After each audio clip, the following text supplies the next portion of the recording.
بعض लोग पहले नेक होते हैं, बड़े परहेजगार होते हैं, गरीबों का दर्द रखते हैं, उनकी सोचें सुलझ, फिर उनको ओहदा मिल जाता है। फिर आहिस्ता आहिस्ता वो कहने लग जाते हैं सारा ठीक है जी, किधर है महंगाई, कुछ भी नहीं।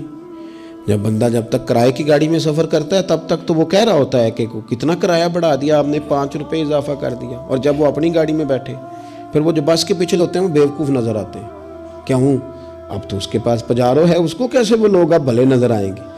लेकिन वो भाई अभी भी हैं कुछ घर जहाँ रात को ये डिस्कस होती है कि शादी आ गई है मुल्तान, तो किराया कहाँ से पूरा करना है, किराया थोड़ा है लिहाजा बच्चे रहने दो, खुद चले जाते हैं, वहाँ कुछ देना दिलाना भी पड़ेगा। अभी भी हैं लोग जो बेचारे उधार पकड़ के ब्याह पे किराया लगाते हैं, लेकिन जब सोच किसी की वो रहती नहीं।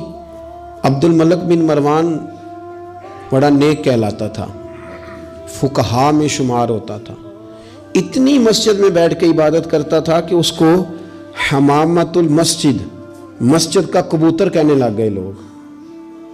लेकिन फिर उसके खलीफा बनने का ऐलान हुआ। जिस दिन ऐलान हुआ उस दिन भी मस्जिद में बैठा था। फिर उसने कुरान मजीद रख के ना अलमारी में, तो कहने लगा लगता है अब मेरी और कुरान की जुदाई होने लगी। फिर वो यही शख्स था जिसने हज्जाज बिन यूसुफ जैसा जालिम आदमी गवर्नर बनाया। ये वही था जिसके दौरे हुकूमत में हज़रत अब्दुल्ला बिन ज़ुबैर जैसे लोग शहीद किए गए। बस वो कैफियत ही नहीं रही। मनसब मिल गया, ओहदा मिल गया तो ख़त्म हो गई बात। लेकिन कुछ लोग हज़रत उमर बिन अब्दुल अजीज़ की तरह के भी आए, इतना कीमती लिबास पहनते थे कि दुनिया अश कर उठती थी। लेकिन वही उमर बिन अब्दुल अजीज़ थे कि जब खलीफा बने तो फिर उन्होंने कहा उस तरह का पहनूंगा जिस तरह का मेरी रियाया का गरीब आदमी पहनता है। बीवी से कहने लगे मुझे रखना है कि माल दौलत रखना है? उसने कहा आपको रखना है।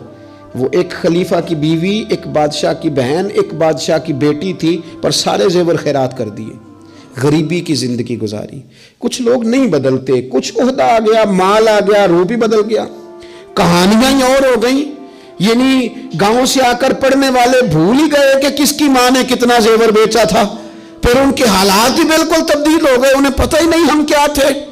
सुनो ना, हजरत सिद्दीक़ अकबर रज़ी अल्लाह ताला अन्हु कुछ बच्चियों का दूध असर के वक़्त जाके धो के आया करते थे, उनको देते थे। जिस दिन खलीफा बन गए तो एक बच्ची ने आके पूछा हुजूर अब वो बकरियों का दूध कौन धोया करेगा? तो आप फरमाने लगे क्या खिलाफत मुझे खिदमत खल्क से रोक देगी? वो काम मैं अपनी आखिरत के लिए करता था, करता ही रहूँगा, मैं नहीं बदलूँगा, मैं वही हूँ हुजूर का गुलाम। बल्कि कंजुल माल में एक रवायत तो ऐसी है कि कलेजा मुँह को आता है। एक ऊँट गुम हो गया माले गनीमत का, सैयदना फारूक आज़म ऊँट ढूंढते हैं, कभी उधर भागते हैं, कभी और मेरी जिम्मेदारी है, मुझसे क़यामत में सवाल होगा, और ये मुसलमानों का माल है, मैं उसका अमीन। उधर भागते उधर भागते उधर भागते। एक शख्स ने कहा हुजूर आप बैठ जाएं, किसी गुलाम की ड्यूटी लगाएं। 24 लाख मुरब्बा मील पर हुकूमत, इल्म भी, फजल भी, तकवा भी, और सबसे बढ़कर उमर वो है जिनसे अल्लाह भी राजी, रसूलुल्लाह भी राजी सल्लल्लाहु ताला अलैहि वसल्लम। हजरत उमर से कहा बैठ जाए, गुलाम की ड्यूटी लगाएं। हजरत उमर ने रुख फेर के देखा और उस बंदे की तरफ देख के कहने लगे मैं भी तो एक गुलाम ही हूँ। क्या हूँ मैं? एक गुलाम ही हूँ, मैं एक गुलाम ही हूँ। इतने महल चढ़ाया साइयाँ, गुलाम ही हूँ मैं, क्या हूँ मैं?